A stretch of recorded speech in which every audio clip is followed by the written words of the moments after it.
시사회선입니다. 오늘은 2016년도 대선 선거전 진행 상황을 말씀을 드려보겠습니다. 대선이 뭐 아직 18개월이나 남아 있습니다만은 그러나 선거전은 이미 시작이 돼서 풀 가동을 하고 있습니다.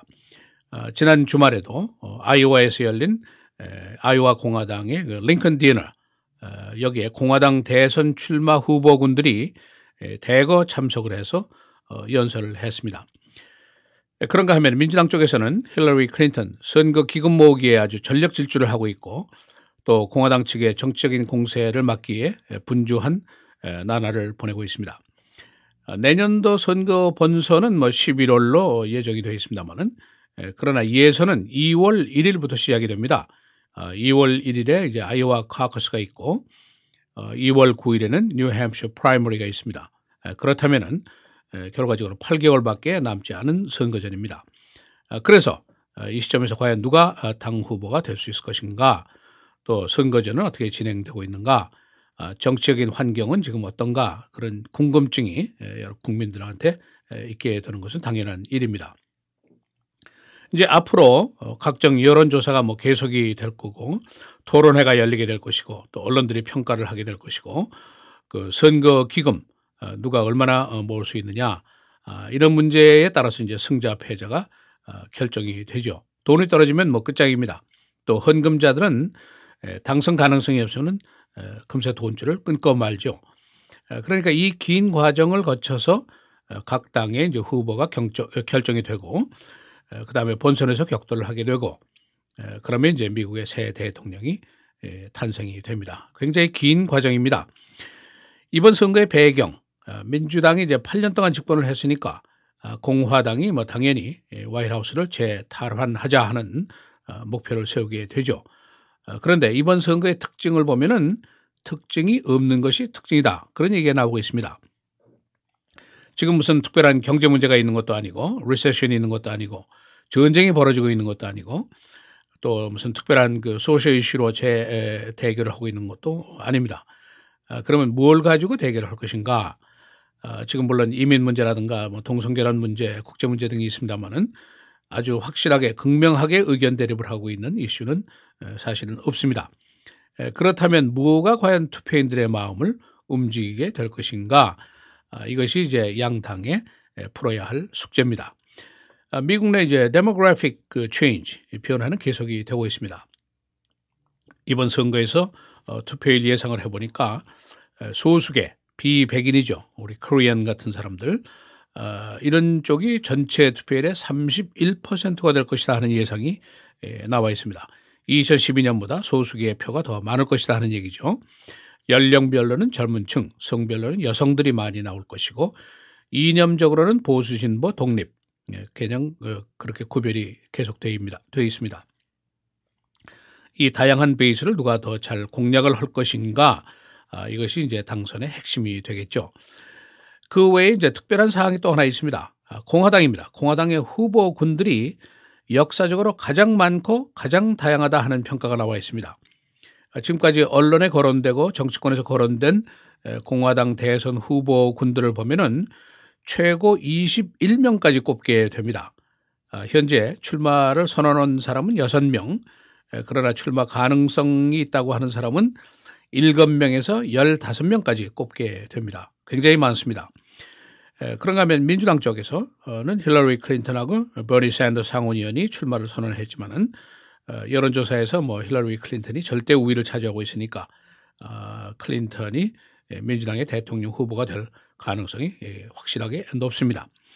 이 공화당 측의 후보군들 너무 많은 것이 이제 문제가 아니냐 하는 얘기인데, 이것이 이제 악재다 또는 이것이 호재다, 의견이 분분합니다.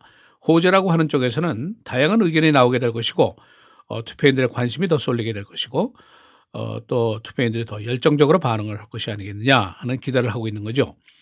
또 악재다 하는 쪽에서는 외부에서 보기에 공화당이 너무 혼란스러워 보이고 마치 무슨 쇼케이스 같이 보이고, 비난전을 벌이다 보면은 서로 상처가 깊게 되고 이것이 결국 본선에서 문제가 될 것이다, 그런 우려입니다. 한 정치평론가는 2016년도 대선 예선전은 민주당에서는 대관식처럼 치르게 될 것이고, 공화당에서는 생방송 쇼처럼 치르게 될 것이다. 그렇게 재밌는 표현을 했습니다. 대관식이라는 얘기는 힐러리 클린턴이 뭐 혼자 독주를 하고 있으니까 여왕처럼 등장할 것이다. 그런 얘기고, 공화당 쪽에서는 너무 많으니까 무슨 탤런트 쇼처럼 나타나게 될 것이다. 그런 예상이죠. 그래서 한 정치평론가는 공화당이 지금 danger zone, 매우 위험한 지역에 들어가 있다. 이렇게 보는 사람도 있습니다. 이 실제로 이제 걱정거리가 있는데, 첫째는 프라이머리에 가기 전에 각 후보들이 그 정치 자금, 즉 실탄을 다 써버리면 어떡하느냐. 그러면 끝장이죠. 또 두 번째 우려는 이념적으로 내가 더 순수한 보수다, 이것을 주장하다 보면은 마치 그 선거 의제들을 신학교 강의실처럼 그런 분위기를 생기게 만들게 될 것이다. 그렇게 되면은 중도적인 투표인들이 등을 돌리게 될 것인데, 이걸 어떻게 할 것이냐, 그런 우려도 있습니다. 지난 몇 주 동안 힐러리 클린턴에 대한 언론과 정치권의 시각이 매우 거칠었죠. 그러나 그 공세에도 불구하고 힐러리 클린턴의 상처가 얼마나 깊느냐, 여기에 대해서는 별로 답변을 내놓을 사람이 없습니다. 그래서 지금 공화당이 적지 않게 당황을 하고 있다 하는 그런 얘기가 나오고 있습니다. 이 힐러리 클린턴의 취약점이 뭐 여러 가지가 나왔죠. 국무장관 당시에 사적인 이메일을 사용했다더라. 또 클린턴 재단이 그야말로 수많은 재단 자금을 끌어모았는데 세계 곳곳에서 걷어들이면서 심지어는 러시아, 사우디에서도 돈을 끌어모았다. 그런 이야기도 나왔습니다.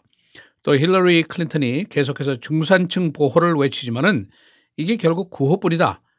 그녀는 엄청난 부자가 아니겠느냐, 그런 얘기죠. 클린턴이 1회 강연료가 $300,000다 하는 얘기는 뭐 한참 나온 지가 벌써 됐죠. 그리고 1년 반 동안 이 부부가 벌어들인 돈이 $2,500만. 그러니까 이 사람이 중산층을 이해할 수 있는 사람이 아니고 out of reach, out of touch의 인물이다. 그런 공격을 하게 됐죠. 수주 동안 계속해서 악재가 있었습니다만은, 그러나 아직도 힐러리 클린턴의 상처가 크다 하는 증거가 없다는 것이죠. 그래서 결국 공화당이 지금 당황하고 있는 것이 아니냐, 그런 풀이를 하는 사람도 있습니다. 제프 부시, 지금 선두주자냐 아니냐, 여러 가지 설이 많이 있습니다. 그런데 제프 부시가 오히려 최근에 여러 가지 취약점이 나타나고 있다, 이게 문제다 하는 얘기가 나오고 있죠. 예를 들면 한 질문 때문입니다. 그대가 대통령이라면은 이라크 침공을 하겠소 하는 질문이죠. 이 제프 부시의 답변이 그동안 오락가락했습니다. 그의 형 조지 부시가 이제 한 침공인데, 또 보수 쪽에서는 지지를 하는 사안이기 때문에 뭐라고 답변하기가 힘들죠. 그러나 조지 부시의 지지도는 땅바닥에 떨어져 있고, 또 이라크 전쟁이라는 것은 가장 인기 없는 전쟁, 이런 평가를 이미 받아왔습니다. 그러니까 yes, no가 굉장히 어려운 질문입니다. 결국 제프 부시가 이제 예수를 했는데 침공할 것이다, 이제 이렇게 얘기를 했는데, 이 얘기를 하자마자 즉각적인 이제 공격을 받고 있죠. 예를 들면은 랜 폴 상원의원 같은 사람은 같은 공화당 이제 유력 후보인데 제프 부시를 맹공을 하는 거죠. 이란에 지금 쳐들어가겠다는 얘기냐? 이란을 쳐들어가고 나니까 지금 더 불안정하지 않느냐? 더 극렬주의가 기승을 부리지 않느냐? 이란이 더 위험해지지 않았느냐? 아이시스까지 등장하지 않았느냐? 왜 침공을 하겠다는 얘기냐? 이렇게 하고 이제 공박을 하는 것이죠. 그러니까 공화당 측으로 보면은 자중질환이라고 볼 수가 있습니다만은, 후보 측에서는 우선 당 후보가 돼야만이 1차 관문을 뚫어야 되니까 이것이 지상 과제일 수밖에 없죠. 18개월 앞둔 선거전 지금 이렇게 진행이 되고 있습니다. 내일부터 수요일, 목요일 3일 동안 기독교 방송이 연례로 실시하는 모금 방송이 있게 됩니다. 애청자 여러분들의 많은 성원을 바라겠습니다. 시사해설 김재일입니다.